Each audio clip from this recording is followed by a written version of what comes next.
Back cut from Gradey Dick. Harris. Dick from way deep. Got another! Holy cow! Wow! Corner three, Gradey Dick. Got it! What a shot from the corner. Johnson lost it again. Lots of turnovers early. Oh, what a pass! What a pass! Are you serious? Those Fortnite records tight. What a Gradey Dick, good ball fake, goes at the basket, puts it in and one. Final shot here. It's in the hands of Gradey Dick. It's on the way.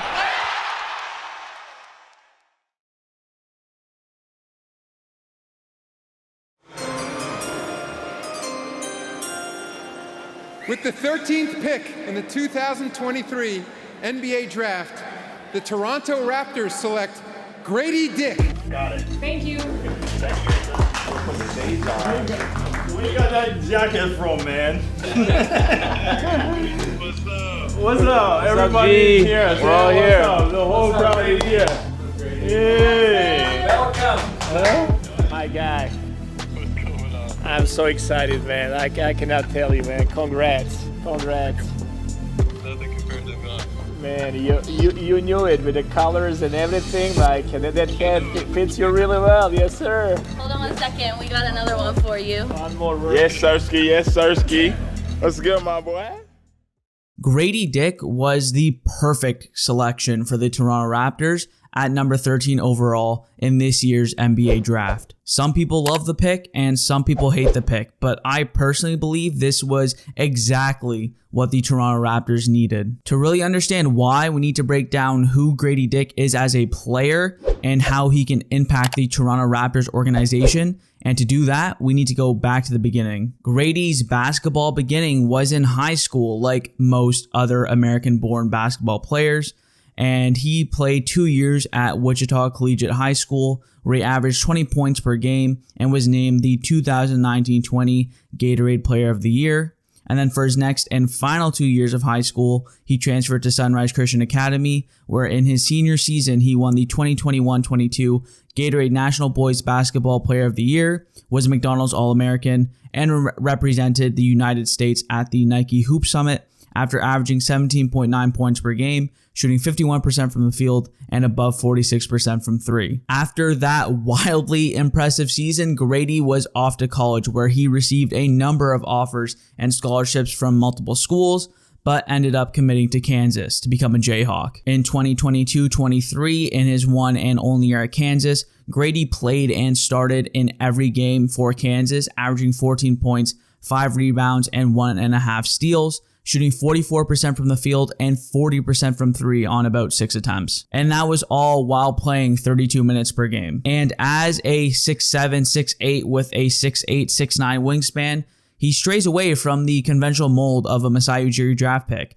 though it's not that far off. He still is a relatively big wing, but he's not as lengthy as some of our past draft picks like Scottie Barnes, OG Anunoby, or Pascal Siakam. Usually, the style of draft pick that we would have taken would have been someone like Bilal Coulibaly, the 7th overall pick from this year's draft, a guy who is younger, longer, and more versatile. He's flashed more on defense due to his size and length and has a lot of development to do on the offensive side of the ball. Whereas Dick, on the other hand, is way more offensively talented, minded, and NBA ready. His shot is definitely NBA ready, and he's an offense-first type of player, which you wouldn't be able to say about most Raptors selections in the past. While I don't want to put a limit on his potential or limit his potential, on paper you would describe him more as a high floor, low ceiling type of prospect, whereas usually Toronto would opt for the opposite, relying on their development team to progress their young talent.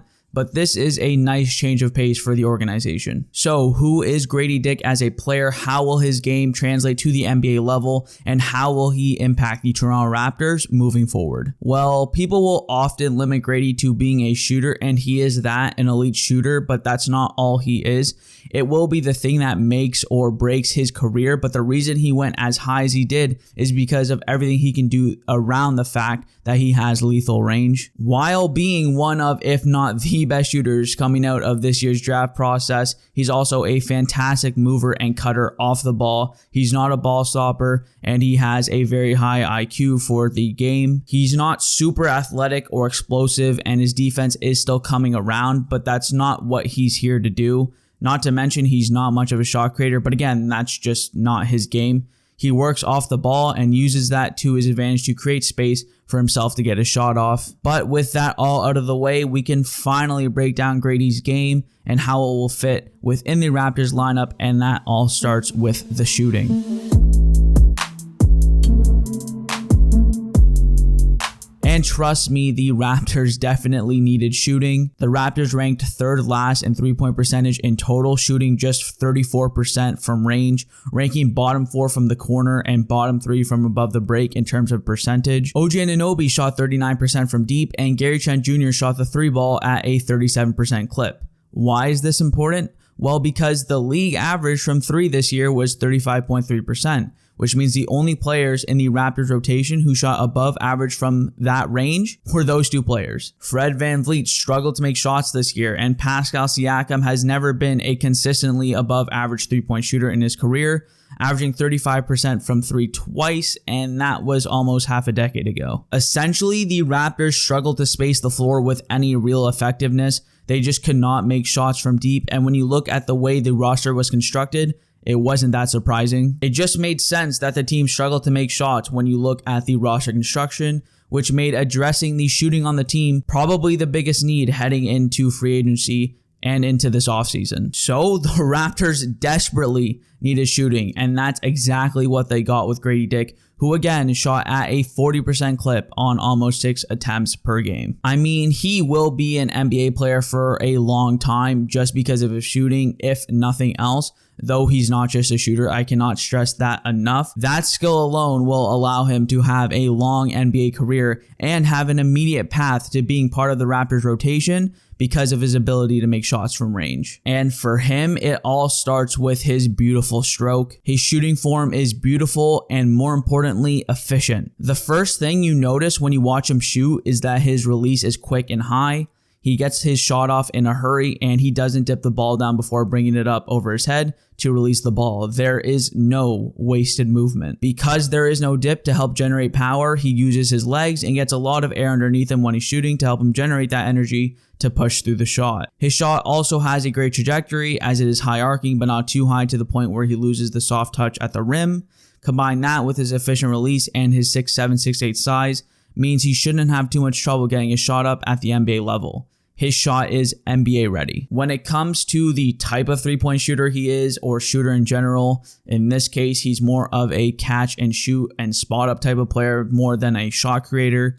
Whether it's coming off a pin down or any type of screen for that matter, or just a kick out to him on the line, most of his threes come off the catch, where he shot 46% and had 1.37 points per possession on catch and shoot threes. He won't be dribbling into a step back or anything like that, but it's not like he can't shoot off the dribble either. He actually shot 54% on threes off the dribble, which was the best in D1 basketball last year. It's just another skill that he has. He can attack closeouts with a sidestep 3-ball or step into a 1-2 dribble pull-up in the mid-range. For example, as you can see in this play here, in the March Madness tournament against Arkansas, he gets the ball on the wing, and instead of forcing up a tough contested shot as the guard beats his center's screen, he takes a side dribble and steps back for 3 and hits it over the bigger defender. Also, he can shoot from anywhere on the three-point line. He's not specifically a corner shooter or anything like that. And speaking of the midi, while it's not his bread and butter like a DeMar DeRozan or a Kevin Durant, if he gets run off the line, he can take a step and dribble and hit that mid-range pull-up. Not to mention, he's great at moving, whether it's a movement 3 or relocating to find open space to spot up. He has great feel for the game to open up shooting opportunities for himself. Speaking of his ability to move off the ball, that leads perfectly into his best secondary skill, which is his ability to score off the ball and not just as a shooter.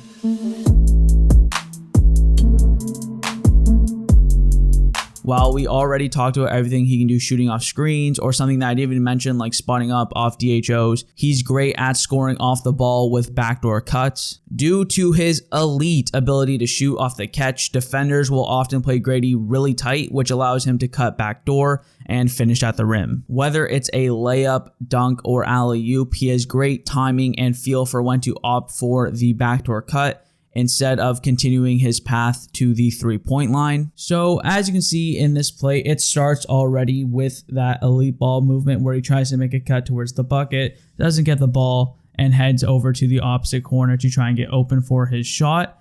Then once he realizes that the ball handler is coming over to his side, he darts behind his slacking defender for the nasty reverse layup, and he gets the easy two. So instead of standing still in the corner and just waiting for something to happen, he realizes that he can help get open himself under the net, and that's an easy 2 points. These two primary skills are what makes him so dynamic on offense. While shooting is the main threat and is his main threat, unlike other shooters of his caliber, his ability to play off of that shot and use it to allow him to create open space in other ways like backdoor cuts for easy buckets is what separated himself from the rest of the draft class. You can see what he can do as a mover off the ball. It's really special, which is what makes his fit with Scottie Barnes especially potentially dangerous.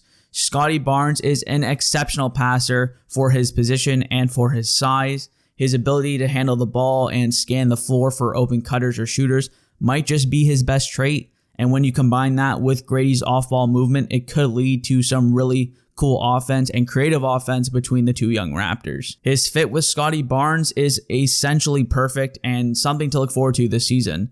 What they could potentially do together with Scottie as the ball handler with screens and dribble handoffs could be very threatening to opposing defenses as an offensive pairing. And the person designing the Raptors' new look, their new offensive identity, is recently hired head coach Darko Rajakovic.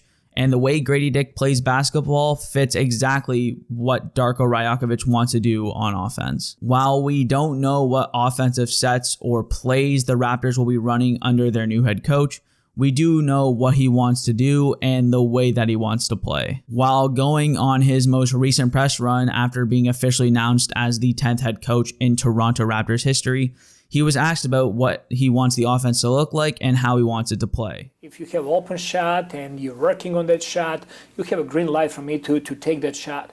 But I also want guys to move the ball and play unselfishly and to make each other better. I love ball movement, I like body movement, playing with a lot of cuts. So he loves movement from players, ball movements, cuts, and something he said in a different interview that he doesn't like to be very ISO heavy, and more importantly, he likes to play a 0.5 type of offense. What is a 0.5 type of offense, you might be asking? Well, Darko Rajakovic was an assistant coach for the 2019 Phoenix Suns, and head coach Monty Williams said he was responsible for the offensive side of the ball. It's essentially a quick read and react offense, and Monty Williams said this about the offensive philosophy: you either shoot it, pass it, or drive it, just don't hold the ball, and it has to happen in 0.5 seconds.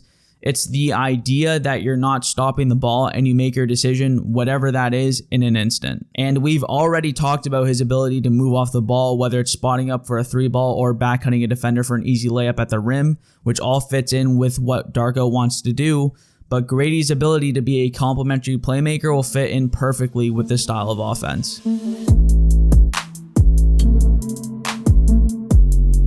When he gets the ball, he makes his decision, usually to shoot or attack the rim off of a cut, but he's also not a ball stopper at all.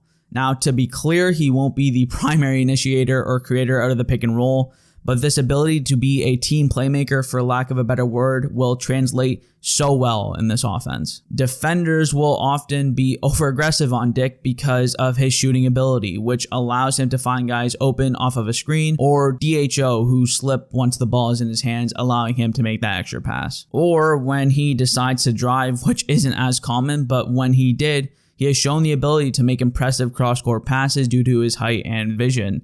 The same goes for kicking out of a drive to a body in the corner. And again, all of this stems from that lethal release, but again, his ability as a passer is something that will come in handy in the NBA when it might be more difficult for him to get some of his shots off. It will allow him to stay on the floor early in his career even if he can't get a shot off, and he can still be part of the offense and move the ball to other creators. So while he won't run the offense or anything, he also will not be a liability to slow the offense down. He averaged just 0.1 ISO possessions per game in college at Kansas, which meshes nicely with exactly what Darko Rajakovic will want to do. Those are all strengths of his game: the shooting, the passing, the off-ball creation, and movement. I should also mention just a general feel for the game and his effort on hustle plays are things that stand out when you watch him play, at least at the college level. Now, he's not the perfect basketball player, and while the positives certainly outweigh the negatives, it's important to identify areas where he needs to improve as well.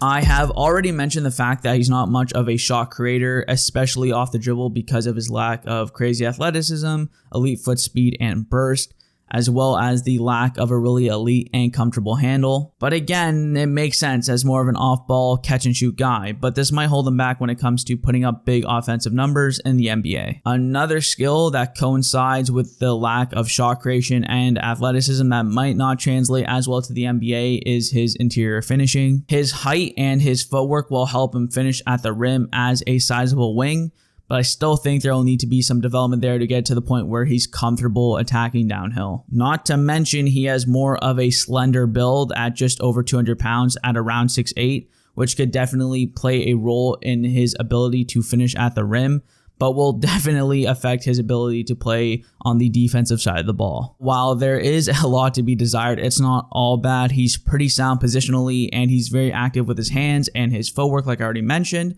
which allows him to average just under a steal and a half per game in college. Again, this is where that feel for the game and general basketball IQ helps him be in the right spots off the ball. On the ball, to be honest, it's a completely different story. I can see him struggling to guard some of the more agile guards on the perimeter, or some of those bigger forwards down low with his trim frame. He has some flashes guarding one-on-one, but in the NBA, I don't think it's going to translate against some of these ridiculous athletes and shot makers. If he can put on some weight with his height, wingspan, and general IQ, work ethic, he could become an average defender, which is all you could really ask for. And when it comes to the Raptors and the roster construction, Masai Ujiri, Bobby Webster, and former head coach Nick Nurse had really prioritized defense. So when you look at the roster, you should be able to not just develop him as a defender with everyone around him, but you can also limit the downside when he's on the court because of all that length you can surround him with. And finally, speaking of the roster, the reason Gradey Dick is exactly what the Raptors needed is that if the Raptors decide to run it back with essentially the same roster that they had last year, Gradey's floor as a shooter will be able to have an immediate impact and pathway to getting real rotation minutes with this team, maybe putting them over the hump because of the way he can help fix that shooting in which the current core lacks. But also because if the Raptors decide to retool and build around Scottie, he can become an even larger part of the future because of how well he fits with Scottie Barnes. And with Fred VanVleet likely getting 2 years, $40 million from the Rockets, that might be the way that the Raptors opt to go. So that's why I believe that Gradey Dick was exactly what the Raptors needed and the perfect selection at number 13 overall. Please let me know in the comment section down below how you feel about Gradey Dick. Would you have gone with something else? Let me know all that in the comments down below. But with that being said, thank you so much for watching. See you next time. Gradey Dick is a Toronto Raptor.